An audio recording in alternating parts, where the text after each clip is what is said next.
Общество должно объединиться и показать молодым людям свою озабоченность в борьбе с наркозависимостью. Об этом заявил Махмуд Али Калиматов в ходе заседания антинаркотической комиссии Ингушетии при участии представителей надзорных и правоохранительных органов, министерств, ведомств и муниципальных образований. Глава региона считает, что для формирования устойчивого иммунитета к наркотическим средствам необходимо вести усиленную и постоянную профилактику среди тех, кто попадает в группу риска. Это позволит не только минимизировать наркотизацию, но и послужит дополнительной мерой для ликвидации каналов поставки наркотиков в регион. Калиматов также добавил, что к процессу помощи нуждающимся должны подключиться все, иначе процент эффективности будет невысоким. Главный внештатный психиатр-нарколог Минздрава Джамбулат Ваделов констатировал, что на 1 ноября на наркологическом учете в республике состоят более 1500 человек.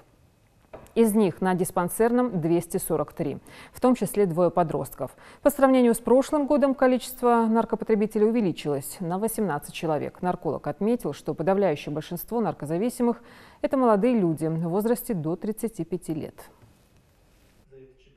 Это ужасно. 1500. Это очень серьезный вопрос, и я хочу и главы районов, городов, чтобы задумались над этим. Значит, не надо скрывать, там, не мое дело нельзя.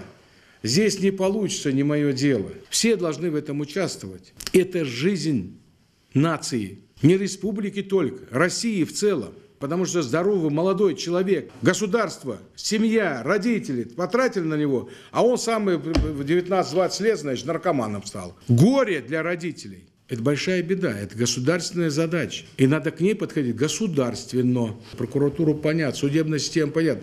Но это уже следствие. А вот до этого профилактика везде. Она же в первую очередь должна быть профилактика. С наркодиспансером взаимодействовать. Депутаты, общественность к родителям придет, скажет: слушайте, ну вот губится ваш сын-то. Парламент надо вовлекать в жизнь. И депутаты районные, городские главы тоже там, говорите им. Вот эту озабоченность, если мы ее не передадим в село, в город, в район, каждую семью, конкретно доброжелательно, чтобы те, которые сегодня там думают еще или около этих ходят, потерянных людей, чтобы они туда не пошли у нас. Надо со школами, студентами идти говорить. У вас же есть опыт жизни. Ходите, пожалуйста, тоже.